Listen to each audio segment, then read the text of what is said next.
request, man. Yes, sir. Come here. I had to stop, everybody from coming here, bad energy, bad vibes in the underground. I had to cut that shit off.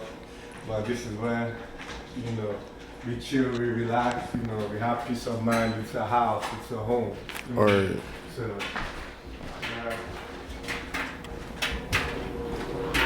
this is where all the magic happens. So you working here?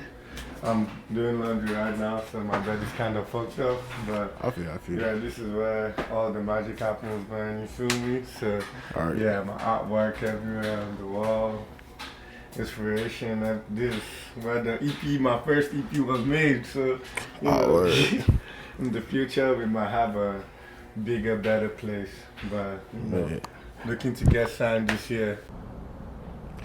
Alright, cool, man. Cool. What's your name, bro? I go by the name Baby Pikaso. I'm an African, Afro rock chop star, and I'm a local Atlanta artist all the way from Nigeria. You come from Nigeria, right? Yeah. How long you been here for? I've been here for like 6 years. So how was life transitioning from overseas to to the Peach State? It's cool, I'm still learning to adapt. I'm still experiencing America. There's a lot of growth that I have to do as a person, as an individual. So, it comes with time, and sometimes you just gotta be patient. So that's, I'm just taking it day by day. Right. I understand that. How was life growing up in Nigeria for you? Life growing up in Nigeria was good. It's not been easy. The country ruled by corrupt leaders, but I went to very good schools there. Education is very, very fantastic in Nigeria, and life was great. Because you have family members who are also there. All right. Okay. So I feel you. Being an international person traveling here was like, how was it trying to just adjust to the different changes setting, the different society around you? Like when you get on that plane and then you move to a whole new country, it's exciting, and studying the laws and, the people and the culture and the tradition, the religion and so many other things. It's, that just makes it interesting because, it's different from what you know as a person. And, I can't really say much, but I just know that, I'm just learning to live with a whole different race of people. Just learning new things. So this country has opened me to new opportunities and new information, knowledge, So yeah, I'm grateful. All right. So do you remember what it was like, the driving moment that made you decide to move over to America? Yeah, I actually came here for school. I came here to study cybersecurity, and I applied for my visa, got my visa, came here, then changed my mind. Went into visual. I became a visual artist. I used to shoot music videos, direct music videos for like at least 2 years.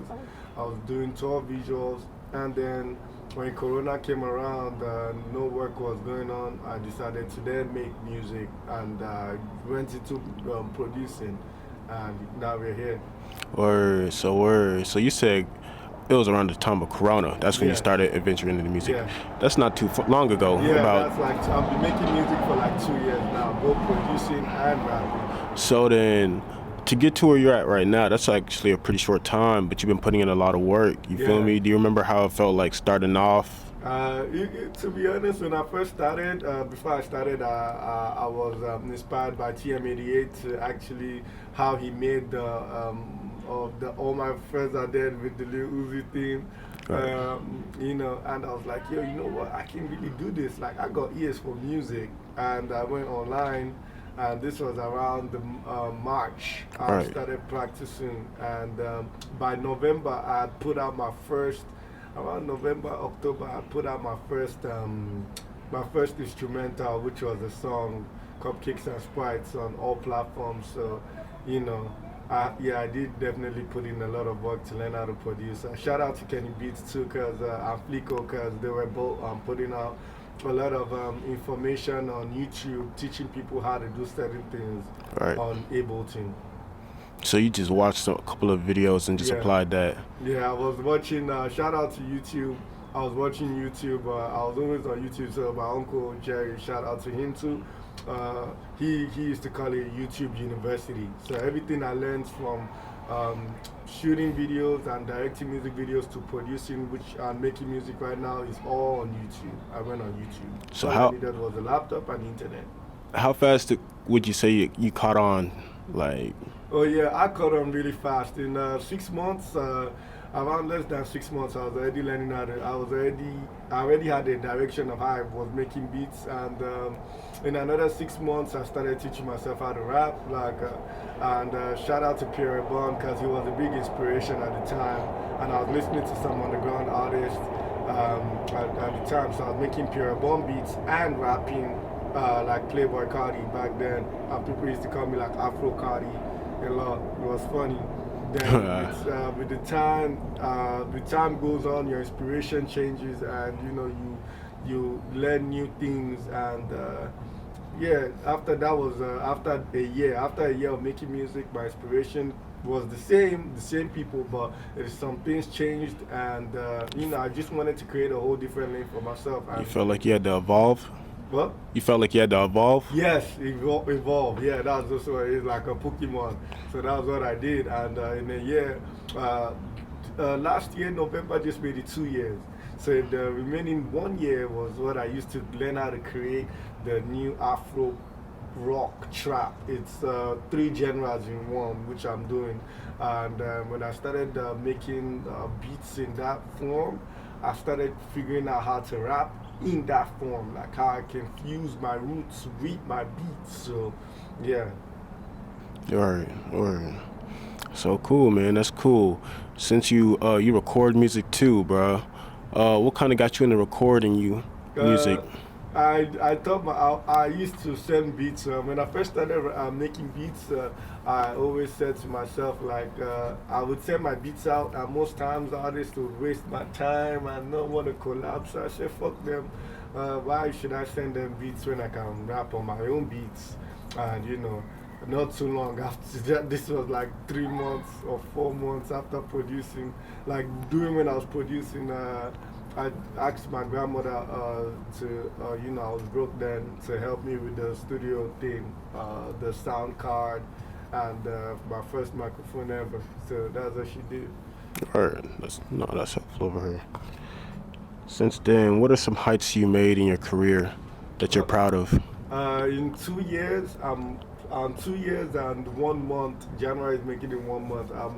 I'm really proud. I'm grateful to God. I can't do everything by myself without God. I'm grateful to Him a lot because last year I did in the middle of the year I did a lot of big shows like. I opened up for Gucci Mane, and I also did the Atlanta Greek Picnic 2022.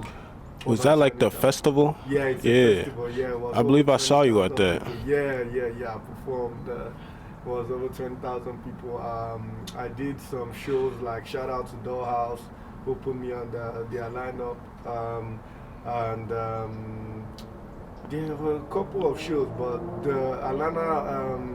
There were some shows that I was meant to be on that got cancelled last year. Right. But I finished last year really good. I did a couple of underground shows and a couple of big festivals and concerts. So what was it like in the moment when you performed at your first festival? Oh, I won't lie, man. It was the moment I held the mic. It was like I became a whole different person. Right. I was kind of a little bit nervous. I wasn't nervous because I knew what I was gonna do. Like I knew like I had it. But when I held that mic, I don't know, it was just a whole different me. And then I just, performed and killed it. Right. My first festival, the Atlanta Greek Picnic 2022, it was an experience. An experience. A very big and good one. Word, man, word. So what's something you want to be in the next 5 years of your career? In the next 5 years of my career, I want to be in the fashion and movie industry, because I don't just want to do music. I'm doing this music to create a lane and for in other international artists just like me to be able to break into Hollywood. So in the next 5 years, I want to be doing movies. I want to be in the fashion industry. I want to be also in political, situations like things that have to do with politics, people in power. Right, Yes. right. Like mayor, governor, or just Yes, something. like mayors, governors, talk about situations that have to do, people internationally coming here to, make it names for themselves and other black, well, not just international artists, but also black people of my color, like, for the betterment of human beings living here. Do you remember the end SARS movement going on 2 years Oh ago? yes, I did. And that is another reason why I use that word international, because situations like this is why many Nigerians like us leave our countries. I mean, situations like that is why many Nigerians like us leave our countries and we come to other countries, either in Europe or North America or South America, anywhere in the world, just for better living and a better lifestyle. So, yeah, that situation was very bad. And now we're about to have another, um, um, what was it? There's about to be another, it just slipped my mind. But, there's an election, yes. We're Election. about to have another election Hmm. coming. And, I don't know how this one is going to go, but I'm praying that, the right person is voted in so and change can be made, All right. because if they're voting the wrong person again, it's going to be a problem in the next, and 4 years is a long time. It's not short. If we add 4 years to your age, that's a long time. You just ask me where I want to be in 5 years. And who you vote in can affect you negatively or positively. So if you vote in the wrong person in the next, right now, this next election, you're going to have to deal and suffer with it for 4 years. But if you vote in the right person, positive changes can come, and I believe Nigeria will be great again. All right. What are some of the main like concerns in this election that they're discussing about that you feel like people over there are mainly leaning towards for the betterment of the country? Sorry, I didn't hear you properly. What are some of the concerns that the election should is going to be based around the better that the people of Yeah. Nigeria are like going to lean towards? Yeah, so one of the concerns is that as big as Nigeria is, we do not have good social amenities. Like, when I mean that, I mean the roads are bad. And then, jobs, it's so poor. Like, people don't have enough jobs. And, lights, we don't even have light 24/7. The country is beautiful. Everything about Nigeria is rich, but our politicians are eating the country up and they make it look poor. So, we are not, one of the major concerns is we are not using our own wealth to build ourselves. Rather, the politicians are using their wealth, the wealth of the country, to be greedy and take their children outside the country and give them a better life instead of bettering the lives of their citizens in my country. All right, all right, all right. Yeah, no, I'm going over there later this year, like to spend a couple Yeah, it's weeks. going to be an amazing experience, I promise you. Yeah, I've been Regardless of there. everything that's going on, Nigeria always has a way of beautify, make this. Nigeria just has a way of making something amazing out of just, my people call it suffering and smiling. But, it's, even though things are bad, the country always gives you an amazing experience. So, yeah. All right. Now then, baby Picasso, can you describe your music for us?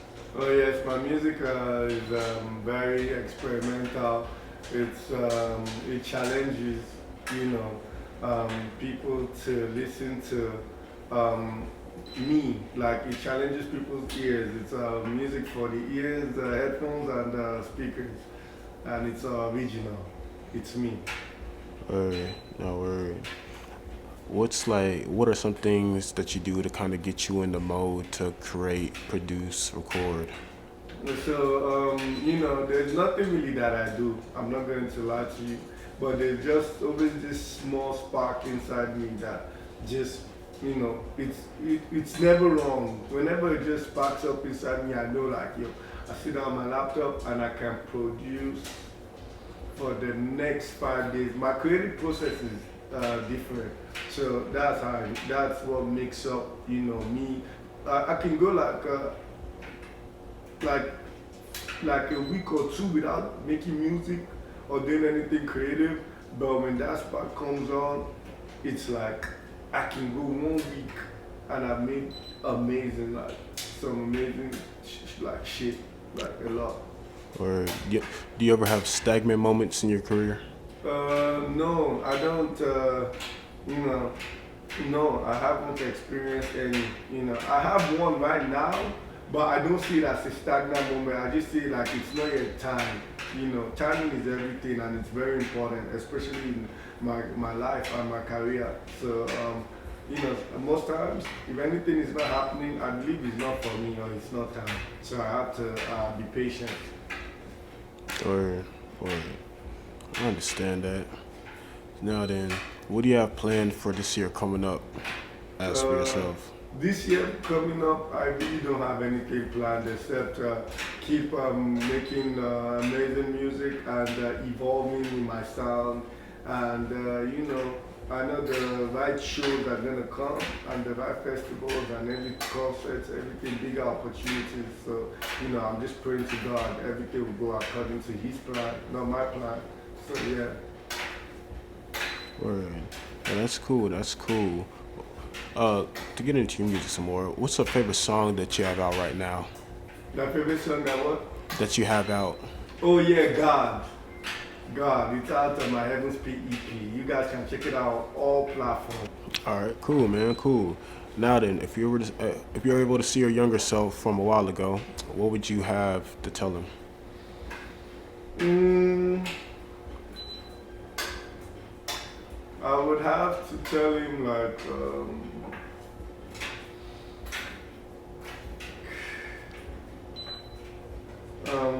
destiny. You will always be you will always be what. I really have to tell him like you just gotta believe. Believe. Things will always come out well. They'll come out right. Right.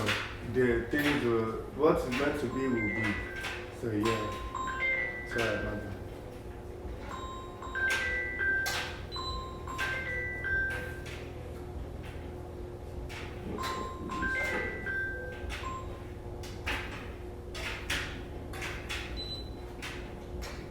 Yeah, I put my phone aside. Yeah. All right, that's cool. That's cool. The reputation, the Mosh Pit King. Can you give me some insight on where that comes from? Because I believe people be having shows, I'll be performing, I come and turn that shit up, and I don't smoke, I don't drink, so it's all pure natural energy, and people just be excited, like, yo, that's crazy, so, that's just what it is, turning up shows, getting lit with the people, and it's all about genuine and pure vibes, so yeah. Word. Now then, what's some words of inspiration you would have to give to the youth and other creators doing their thing? I have to tell them, be patient. It's not going to be easy. Learn to do a lot of research, especially in something that you want to do. Take your craft seriously. Stay out of trouble. And if you want to really be inspired and motivated, stay around people that really have the same mindset as you. That will make your job easier. And when you stay with people like that, that energy will lift you up, will uplift you too. So, Also, I want to tell people like you can't do things on your own. There's always a higher power, and that's God. So always pray, be prayerful. Learn to pray and you'll be fine. That's true. Yeah. It's true. Well, this is Never Too Much. We're here with baby Picasso. Yes, sir. Thank you for coming, man. No problem. Thank you for doing this interview with me. I'm humbled and grateful. Appreciate it, Yeah. too.